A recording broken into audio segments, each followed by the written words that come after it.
बिस्मिल्लाहिर्रहमानिर्रहीम।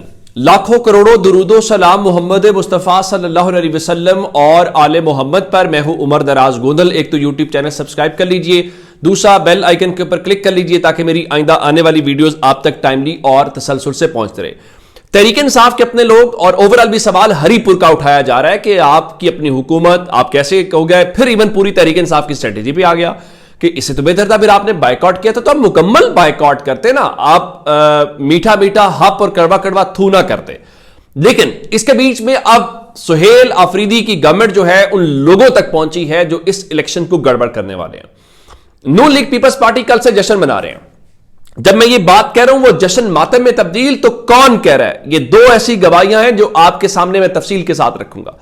पहली बात यह है कि कल जो इलेक्शन हुआ और हमने खुद वो मनाजिर आपको दिखाए जहां पे उन्होंने खंदकें खोदी हुई थी, यानी उस आरओ ऑफिस के करीब, और इवन खैबर पख्तूनख्वा हुकूमत या पुलिस को वहां तक एक्सेस नहीं मिल रही थी।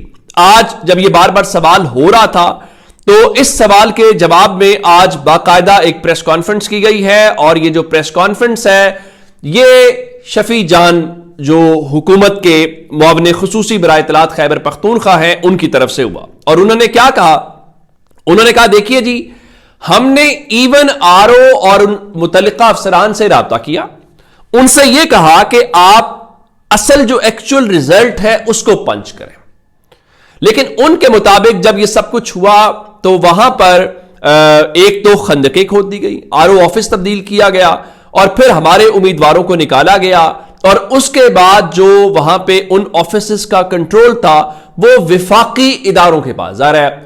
उनका ताल्लुक क्यूआरएफ की तरफ था, उनका ताल्लुक फौज की तरफ था, बाकी उनका जी वो कंट्रोल हमारे में नहीं था। और विफाक के जो मुतल्लिका इदारे हैं उन्होंने मिलकर मैनिपुलेट किया, ये उनका इल्जाम है। अब इसका मतलब है फिर आप क्या करेंगे? मैंने आज इवन ये सवाल किया, मेरे शो में भी आए हुए थे शफी जान साहब, और उनसे मैंने ये पूछा कि आप क्या करेंगे। फॉर्म 45 तैमूर सलीम झगड़ा कब से लिए फिरते हैं, आपके बाकी लोग भी पंजाब में भी लिए फिरते हैं, उनसे तो कोई फर्क नहीं पड़ा ना। वो आपकी जो इंतखाबी उजरदारी है उसको समाअत के लिए मुकर्रर ही नहीं किया जाएगा। तो उनका जी हम आईनी रास्ते भी इख्तियार करेंगे और हम कानूनी रास्ते भी इख्तियार करेंगे। अब वो आईनी और कानूनी रास्ते क्या होंगे? मिसाल के तौर के ऊपर आपके वजीर आला मिलना चाहते हैं इमरान खान से, मुलाकात नहीं कर पा रहे। अब कल फिर मुलाकातों का दिन है। इसके बीच में आलिया हमजा ने कल अडियाला जेल पहुंचने की कॉल दी है और अपने लोगों को भी कहा है, आम अफराद को भी कहा है। अब कल अडियाला के बाहर कितना बड़ा मजमा लगता है, क्योंकि आईनी और कानूनी बात तो आपकी नहीं सुनी जा रही, तो हमें उससे अंदाजा वहां से होगा। फिर एक बात और सुहेल आफरीदी साहब के मुतालिक कि उनके हवाले से डॉक्यूमेंट्रीज रिलीज की जा रही हैं, जिसका मतलब है कि सुहेल आफरीदी काबू में भी नहीं आ रहे और वो प्रेशर में भी नहीं आ रहे। तो आज खैबर पख्तूनख्वा हुकूमत ने ऐलान किया है कि वो, चूंकि उन्होंने उनके मुतालिक एक बात की थी कि जो वादी तेरा में मनशियात और ये वो सारी बातें, तो उन्होंने कहा जी हमने जो इख्तियार वली हैं, जो वजीर आजम के कोऑर्डिनेटर हैं, उनको हद तक इज्जत का नोटिस देने का फैसला किया है, और हम इख्तियार वली को अदालत में घसीटेंगे। और इख्तियार वली ने तमाम अरकान असेंबली पर इल्जाम लगाया है और हम जो है इस सिलसिले में नोटिस देंगे। आप अंदाजा इस बात से कीजिए कि सुहेल आफरीदी के खिलाफ जो हालिया आई ना वो डॉक्यूमेंट्री, जिसमें वो सारा उनके मुतालिक प्रोपेगेंडा किया गया, तो अब हुआ क्या कि वहां पर जो पेशावर प्रेस क्लब के सदर एम रियाज हैं उनका नाम इस्तेमाल हुआ। अब उन्होंने क्या किया कि इस सिलसिले में उन्होंने बाकायदा नेशनल साइबर क्राइम एजेंसी के अंदर एक दरखास्त दायर की है और उसमें कहा है कि वो जाली मन घड़त घटिया वीडियो है और इस सिलसिले में एक्शन लिया जाए। अब कमाल बात तो ये हो कि जो FIA है, NCCI है, वो जिस तरह से अपने मुखालिफिन के खिलाफ कार्रवाई करते हैं, क्या इस हवाले से भी कार्रवाई वैसी ही करेंगे तो मजा आएगा? या फिर आप सुहेल आफरीदी के खिलाफ ये झूठ फैलाने का मौका फराहम करेंगे तो लोग सवाल उठाएंगे। अब जब मैं मातम वाली बात कर रहा हूं, ये सबसे ज्यादा इंपॉर्टेंट है। इस वक्त जब हम ये देखते हैं तो मुकम्मल अरेंजमेंट नून लीग पीपल्स पार्टी ने अगले चंद सालों का कर लिया हुआ है और यूं लगता है कि उनको दूर दूर तक कोई खतरा नहीं है। लेकिन मसला यह है कि जब आप ये समझ लें कि आपको कोई खतरा नहीं, जब आप ये समझ लें कि आपके रास्ते की कोई रुकावट नहीं है, तो फिर मेरा ख्याल है मसाइल होते हैं। सुहेल वड़ाई साहब ने चंद दिन पहले एक मजमून लिखा जिसमें कहा अगर जमहूरियत रुकावट बनेगी, जमहूरियत को हटा दिया जाएगा। अगर आजादी इजहार राय यानी मीडिया रुकावट बनेगा, उसको हटा दिया जाएगा। इवन अगर अदलिया रुकावट बनेगी, उसको हटा दिया जाएगा। आज एक और मजमून है, मजमून आज दुनिया अखबार के अंदर छपा है اور اس کا ٹائٹل ہے سہیل آفریدی نااہلی اور اچکزئی کی ضمانت. یہ مضمون لکھا ہے قمر دلشاد نے جو الیکشن کمیشن آف پاکستان کے سابق سیکرٹری ہیں. اب انہوں نے کہا کہ اہم حلقوں میں یہ تجاویز زیر غور ہے کہ مجوزہ 28ویں ترمیم جس کا مقصد اہم اصلاحات کے ذریعے پاکستان کو مضبوط معاشی ملک بنانا ہے کے بعد 2026 کے آخر میں اثر نو الیکشن کرا دیے جائیں. یہ بھی واضح رہے کہ آئندہ الیکشن میں ملک کی کئی اہم سیاسی شخصیات منظر سے یکسر غائب ہو جائیں گی. اقتدار کی راہداریوں میں خبریں گردش کر رہی ہیں کہ قومی اسمبلی میں 18ویں ترمیم کے حوالے سے جارحانہ رویہ اختیار کرنے پر بلاول بھٹو اور پیپلز پارٹی کو پیغام پہنچا دیا گیا ہے کہ اگر 28ویں ترمیم کے درمیان رخنہ اندازی کی گئی تو اس کے مضمرات ان کے حق میں نہیں ہوں گے.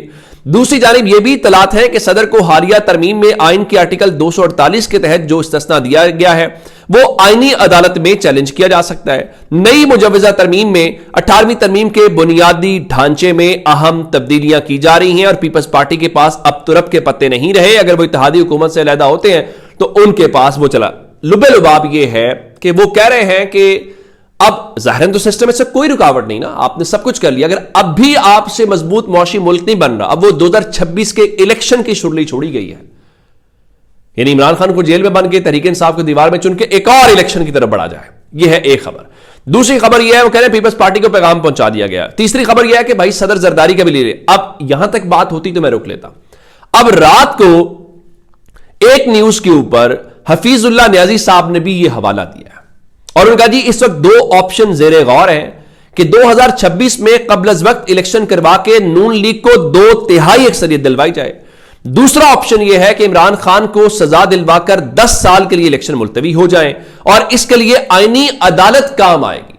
یعنی یہ جو ہمیں بتایا گیا ہے کہ جناب جسٹس امین الدین خان صاحب کو لایا گیا ہے اور یہ پوری آئینی عدالت بنائی گئی ہے اور بتایا یہ گیا تھا کہ وہ اہم جو امور ہیں ان کی تشریح کیا کرے گی, تو معلوم یہ پڑا ہے کہ جناب وہ یہ کام کرے گی اور اگر ایکسٹینڈ کرنا پڑا تو وہ وہی تشریح کرے گی جو گورنمنٹ چاہے گی, جو نظام چاہے گا. اور انہوں نے آج کمال کر دیا. اب ان کے آتے ہوئے ملک میں چہل پہل ہو گئی ہے اور آج فیڈرل کانسٹیٹیوشنل کورٹ نے 200 نئی آسامیوں کا اعلان کیا. یعنی ملک میں نوکریاں ہیں وافر, لوگ انجوائے کریں گے. کیا نوکریاں جی؟ 10 باورچی بھرتی کیے جائیں گے, 15 ڈرائیورز بھرتی کیے جائیں گے, 20 قاصد بھرتی کیے جائیں گے, 20 نائب قاصد بھرتی کیے جائیں گے اور 10 مالی ہیں اور اس کے علاوہ 20 سویپرز ہیں اور ایک جو ہے وہ رجسٹرار ہیں 22ویں گریڈ کے اور پھر سیکرٹری ٹو چیف جسٹس ہیں جو 21ویں کے حوالے سے ہوں گے, پھر ایڈیشنل رجسٹرار ہیں, ڈپٹی رجسٹرار ہیں. یہ ساری اسامی یعنی اس حوالے سے آپ ان کو ہٹ کے 200 ٹوٹل اسامیاں ہیں. تو اب یہ سارے لوگ کیوں بھرتی کیے جا رہے ہیں؟ ان ججز کے پروٹوکول کے لیے, ان کی خدمات کے لیے. کیوں؟ IMF سے قرضہ جو آ رہا ہے. تو جناب جب انہوں نے نظام کے لیے اہم قومی فرائض سر انجام دینے ہیں تو کیا ان کا حق نہیں بنتا کہ اگر وہ تھوڑی سی اس میں سے لے لیں تو کیا اس میں قباحت ہے؟ آپ کو یا مجھے اس حوالے سے میرا نہیں خیال کہ غصہ کرنے کی ضرورت ہے. اور ایک اور بات, اگر آپ اور میں غصہ کر بھی لیں ہم ان کا کیا کر سکتے ہیں؟ میں ذرا ایک غیر پارلیمانی لفظ استعمال کرتا ہوں آپ سے, میں معافی چاہتے ہوئے, کہ آپ اور میں غصہ کر بھی لیں تو ہم ان کا کیا اکھاڑ سکتے ہیں. میں اس کی مثال دینا چاہتا ہوں. کل میں نے 129 میں الیکشن کور کر رہا تھا تو مجھے پولیس نے وہاں پہ دھکے مارے, سب کچھ کیا. ان کا جی ہم آپ کو کوریج نہیں. اس میں کیا تھا ان کا؟ میں نے کہا مجھے دھکے مارے. ان کا جی ہم آپ کو دھکے ماریں گے. میں نے کہا جی ہم آپ کو کوریج, آپ مجھے کوریج سے نہیں روک سکتے. ان کا جی ہم آپ کو کوریج سے بھی روکیں گے, دھکے بھی ماریں گے, آپ نے جو کرنا ہے آپ کر لیں.